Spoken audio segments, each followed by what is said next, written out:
but that's everything for your main character. Okay, so world building. Well, say for example you're writing a teen movie. Okay, I mean we all went to a prom when we were in high school, but if you're writing a teen movie, going to prom is everything in their life. Okay, right, and then how about this movie called Superbad, right? Okay, buying a booze is that big deal, right? But it is everything in their life, okay? At least in that movie, right? So this world, the stuff we don't take seriously is everything for your character, okay? World building. So that's why it's really hard to create a world, right? Okay.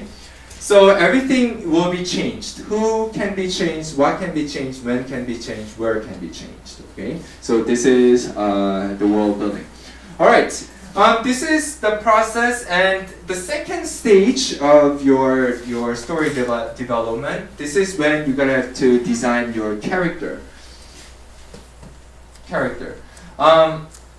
Without knowing outer goal and inner desire, it's really hard to create a character. Okay, because you don't know what your character wants. You don't know what your character desired in his life, right?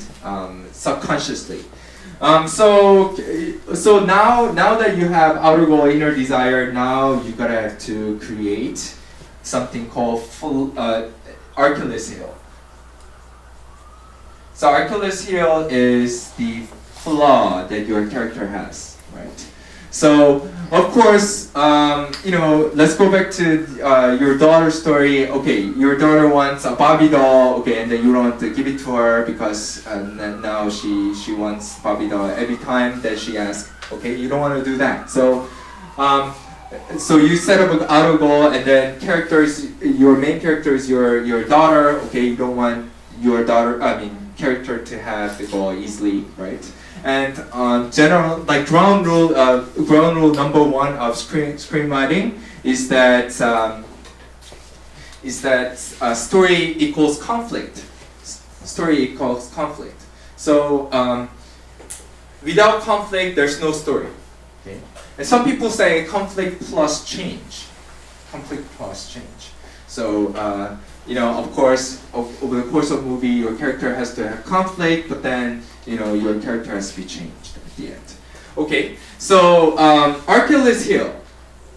This is the flaw that your character has. Nearly make your character cannot achieve the outer goal. Is the Achilles Heel. Okay. Of course, if you just at this stage, your character doesn't have an Achilles Heel, but the second stage of your story development, you gotta have to make an Achilles Heel for your character. Okay. For example, outer goal, you're writing a guy who wants to be a painter. Okay, like Picasso, right? Painter. So outer goal is to become a very well-known painter. Okay, it's a story about a guy who wants to be a painter. Okay, say for example the main character is he has been a genius. Okay,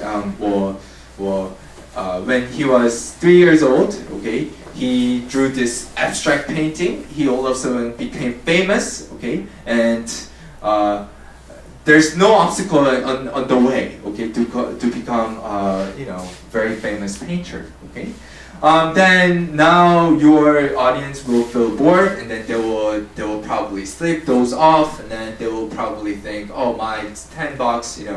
For this movie is I just wasted $10. So there's no Achilles Heel for this guy. But if you're writing a man who wants to be a painter, say for example the character is blind, okay, and then he has seen a nice painting in his life, okay, and he still wants to be a painter, okay. Now you got a story there because the guy has Achilles Heel, okay. There's no way he can become a painter, okay, because he's blind, okay. But in movies, you're gonna have to make it work, okay. So that's what's Achilles Heel. Yes. So outer goal. How about outer goal of the Godfather? In the Godfather, okay, you're talking about this young guy named Michael Corleone. Okay, the outer goal of that movie is that okay, he has to maintain his father's empire, right? And then he has to keep it that way after his father dies. Okay, so it's very hard goal, right? So well, that's the outer goal of the Godfather. Then what is the Achilles heel of Michael Corleone? For Michael Corleone, okay, his goal is to maintain his father's empire, and Achilles heel is he's too young, right? If you go to this meeting convention with mob bosses, okay, he's the youngest guy, okay, right? So it's near. I mean, if you compare Michael Corleone to Don Corleone, Don is like he's powerful. We definitely feel his charisma, authority. Okay, just by split. Okay, but if you look at Michael Corleone, he's young guy, short, mid early 30s. Okay, and by a glance, okay, he looks very weak. Okay, that's Achilles heel. There's no way this short young guy can be a mob boss of the great Don Corleone family. Okay, so what does he do? What does he choose to do? Okay, in order to conceal his weakness, at the Act 2 break, okay, he kills a truck of people, to show off his power.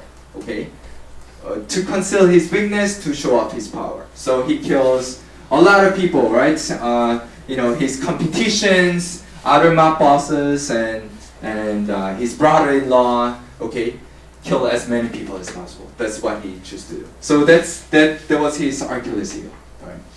All right. So how about inner desire, right? So you have the inner desire that your character has, okay, and you have something called fear. So it works the same way.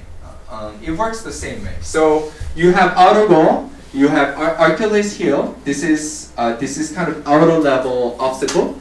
You have inner desire.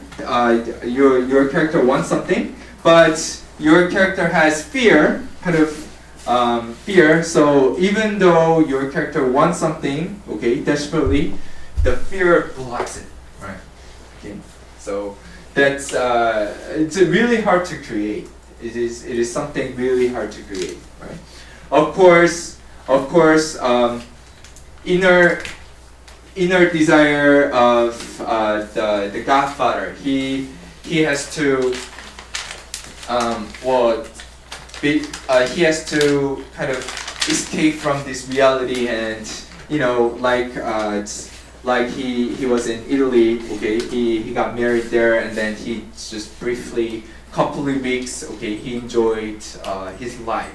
Okay, it's not like in New York. Okay, he really was happy there in Italy. Okay, there was we had a glimpse of his inner desire. Okay, but what is his fear? Okay, it's like he's turning into a monster. Okay, that's his fear. Okay, so inner desire, and he's turning into monster, and then he cannot really help it. That's his fear. So this is your character development, and then your inner desire, and you're probably good to go, right? And then a lot of people write synopsis, treatment, character bio to make it work before writing a screenplay. Okay, cool. Before we start talking about the King's Speech, do you guys have any questions? Oh, yes, sir. The Act 2 break is the end of the act?